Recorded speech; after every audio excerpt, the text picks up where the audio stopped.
జయ శ్రీమన్నారాయణ. అస్మద్గురుభ్యో నమః. నమః పంకజనాభాయ నమః పంకజమాలిని నమః పంకజనేత్రాయ నమస్తే పంకజాంఘ్రయే. పద్మముల మాలగల నీ యొక్క నాభి నుండి పద్మము పుట్టినది. నీ కన్నులు పాదములు పద్మములను పోలియుండును. నీ పాదములలో పద్మపు గుర్తులు ఉండును. నీకు అనేక నమస్కారములు. 10th Canto 59th Chapter 26th Prayer. భగవద్బంధువులారా, Srimad Bhagavata తత్వదీపిక పంచమ స్కంధము 19వ పాడ్కాస్ట్లో స్వాగతం.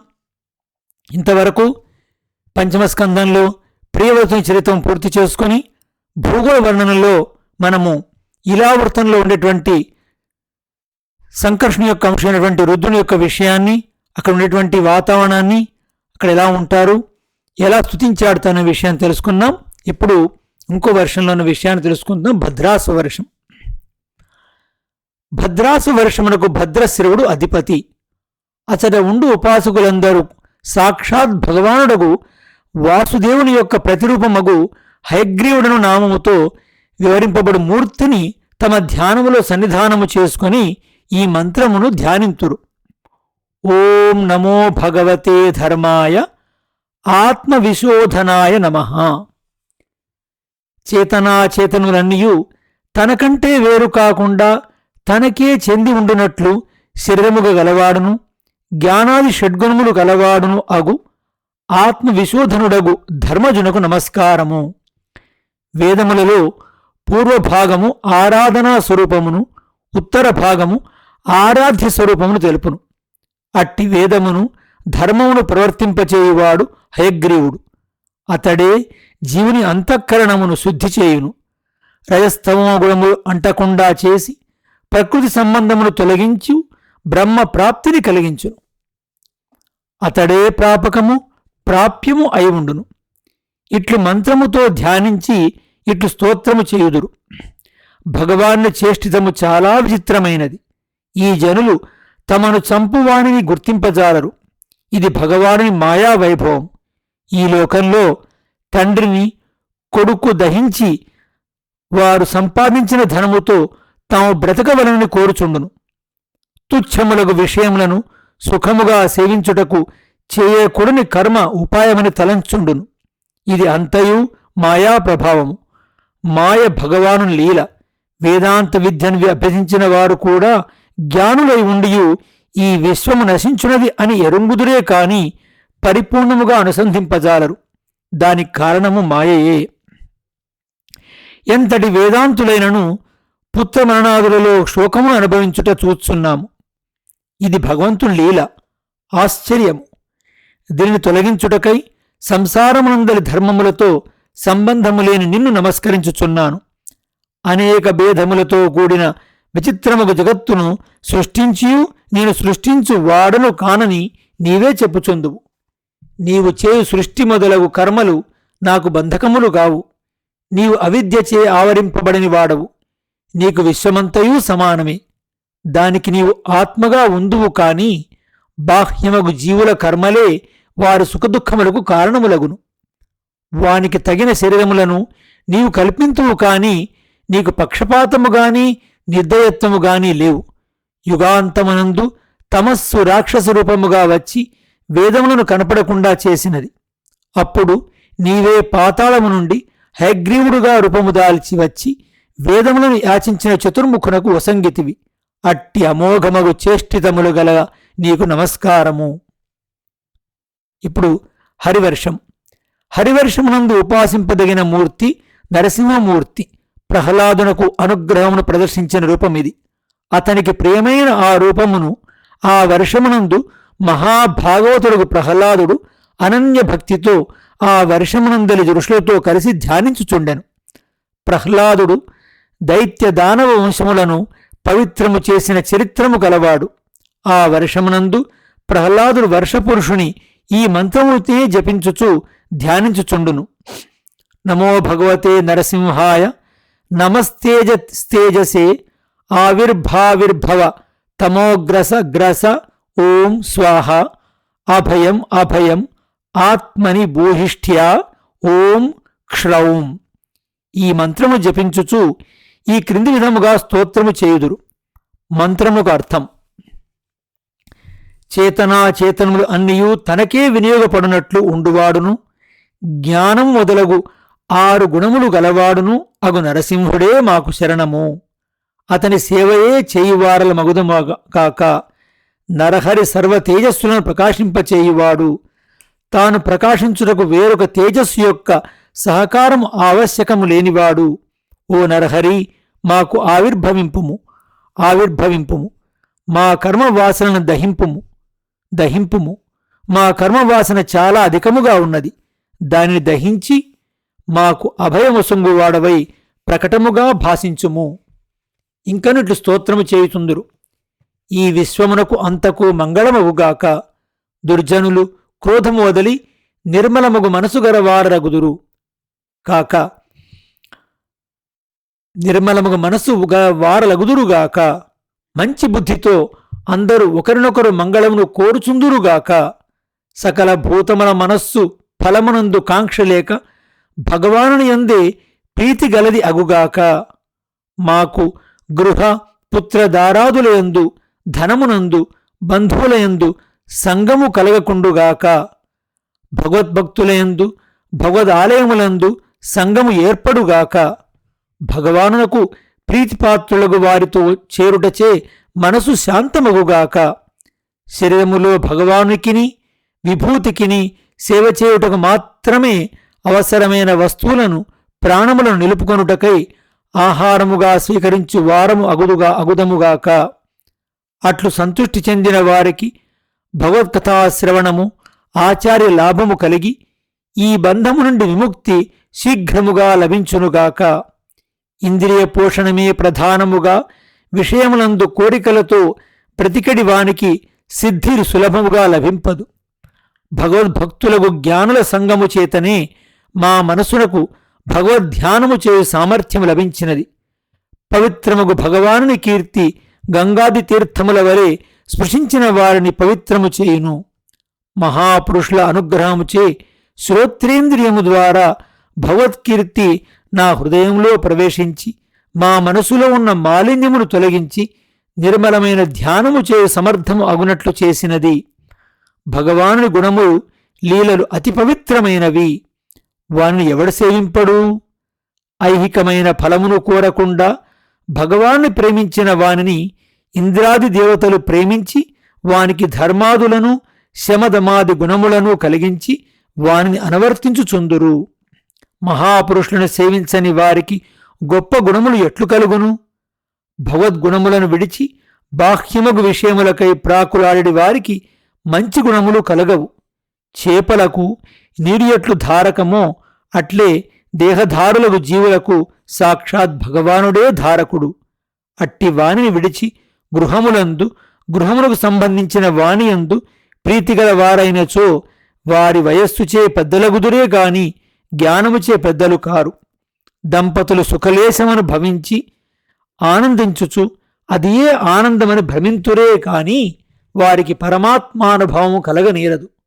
అందువలన భగవద్భక్తి నిరతిశయ సుఖహేతువు, విషయాసక్తి నిరతిశయ దుఃఖహేతువు. రజస్సు రాగమును, విషాదమును, పగను, కోపమును, అహంకారమును, కాంక్షలను, భయమును, అధైర్యము, ఆధులను కలిగించుటకు మూలమైనది. గృహమే జన్మ మరణ కూపమును ఆగకుండా తిరుగునట్లు చేయును. కావున దానిని విడిచి నృసింహుని పాదమును సేవింపుడు. కేతుమాల వర్షములో నెక్స్ట్ వర్షం ఇప్పుడు కేతుమాల వర్షములో భగవానుడు కామదేవుడు లేక ప్రద్యుమ్నుడు అనే రూపముతో ఆరాధింపబడుచుండును. లక్ష్మీదేవికి ప్రీతి కలిగించవలనని కోరికతో అతడచ్చడ వసించుచుండును. ఆ వర్షమునకు అధిపతులు ప్రజాపతియగు సంవత్సరుని కుమార్తెలు కుమారులు. కుమారులే పగళ్ళు, కుమార్తెలే రాత్రిళ్ళు. అనగా రాత్రిని అభిమానించువారు పగటిని అభిమానించువారు. వారు ఆ వర్షమును పాలించుచుందురు. వారికి 36,000 సంవత్సరములు ఆయుర్దాయము. అది వారి పురుషాయుషము. ప్రజాపతి కుమార్తెలగు రాత్రి అభిమాని దేవతలకు మహాపురుషులకు భగవానుని మహాస్త్రముకు చక్రరాజము యొక్క తేజస్సుచే మనసు భీతి నంది ఉండును. అందుచే వారు గర్భములు దాల్చియు సంవత్సరము చివర ఆ గర్భములు ప్రాణములు లేనివై వెలువడుచుండును. అచట లక్ష్మీదేవిని ఆనందింపజేయుచు ప్రద్యుమ్నుడు తన సుందరముకు గమనము చేతను, విలాసముల చేతను, మందహాసము చేతను, చూపుల చేతను, సుందర ముఖార వింద శోభ చేతను ఇంద్రియములను రమింపజేయుచు విహరించుచుండును. అది భగవానుని యొక్క మాయామయమగు రూపము, అనగా భగవానుని సంకల్పము చేత ఆవిర్భవించిన రూపము.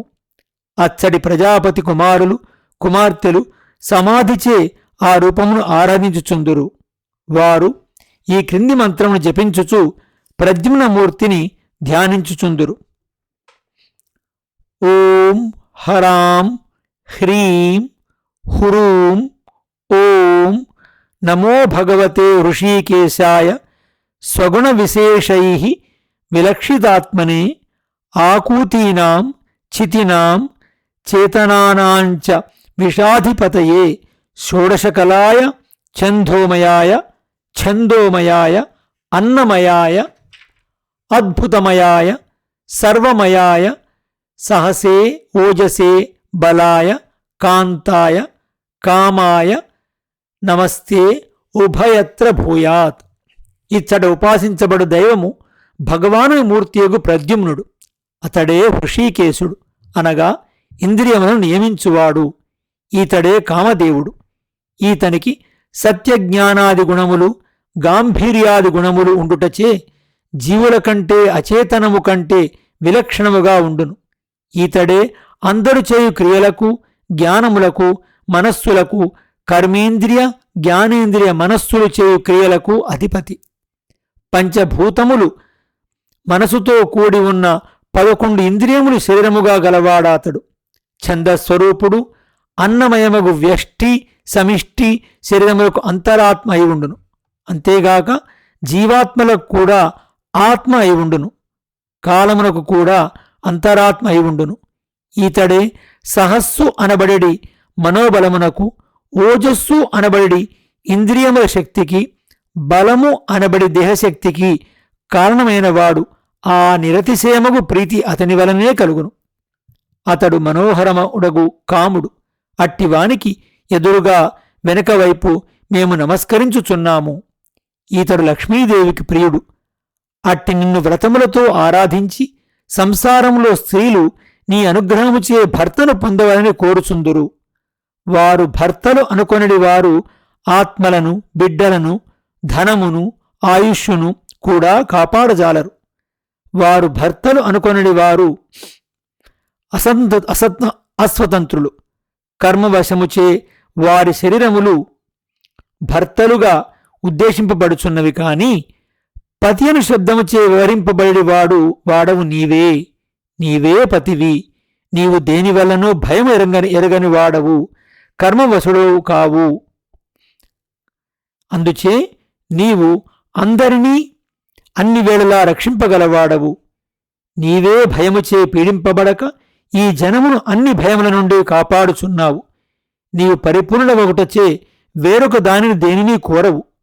నీవు ఏ ప్రయత్నము చేయనక్కర లేకుండానే, ఏ సాధనము అక్కర లేకుండానే విన్నంత మాత్రముననే జీవరక్షణను చేయుచుందువు. నశించడి భర్త, భార్య, ధనము, ఆయుష్ మొదలగు కోరికలయందు ఆసక్తిగల స్త్రీ నిరుపాధిక రక్షకుడవు. పతివి అగు నీ పాదపద్మములు ఆరాధనము కోరదు. క్షుద్రములగు భర్త, భార్య, ధనాదులనే కోరుదురు. వారు కోరిన వారిని వారికి నీవు వసంగెదవు. ఓ కామదేవా, అట్టి కోరికలు కోరి వారి దుఃఖములను అనుభవించుచుందురు. లోకములో లక్ష్మి అనగా ధనము, సంపద కోరదగినదని అనుకొందురు. కాని నీ స్వరూపము ఎరింగి నీయే పురుషార్థమని తెలిసిన వారు నిన్నే కోరుదురు.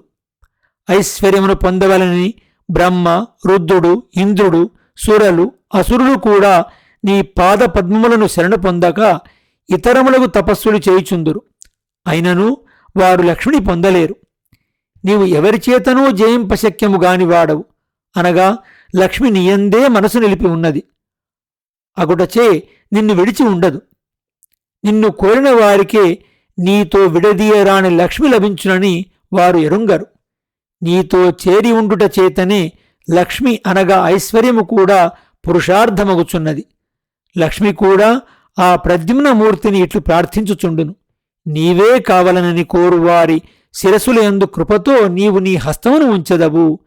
అట్టి నీ హస్తపద్మము నా శిరసునందు కూడా ఉంచవలనని లక్ష్మీదేవి కోరుచుండును. లక్ష్మీదేవి ఇలా అంటుంది, ఓ ప్రభూ, నీవే కోరదగిన వాడవు. నీ వక్షస్థలముందున శ్రీవత్సము మాయనబడి ప్రకృతికి గురుతు. ఆ శ్రీవత్సముతో బాటు నన్ను కూడా నీ వక్షస్థలమందు గురుతుగా ధరించి ఉన్నావు. నేను నీ భక్తురాలను కావున నా శిరసుపై కూడా నీ కరాంబుజం ఉంచుము. నీవు ఏమి చేయదలంతువో ఎవ్వరూ ఊహింపజాలరు అని లక్ష్మీదేవి కూడా ప్రార్థించుచుండును. ఇప్పుడిక్కడ తర్వాత రమ్యక వర్షాన్ని గురించి మనం మరో పాడ్కాస్ట్లో తెలుసుకుందాం. ఇది ఒక్కొక్క వర్షం గురించి, ఆ వర్షంలో అధిష్టాన దేవత ఎవరు, వారు ఎలా ప్రార్థిస్తారనే విషయాన్ని మనం తెలుసుకుంటూ వస్తున్నాం. ఇది తిరిగి ఒకసారి విని కూడా విషయాన్ని అర్థం చేసుకోండి. చక్కటి ప్రార్థనలు, చక్కటి శరణు చేసేటువంటి భావన మనకు దీనిలో ఉంది. మళ్ళీ మరొక పాడ్కాస్ట్లో కలుసుకుందాం. జై శ్రీమన్నారాయణ. అస్మద్గురుభ్యో నమః.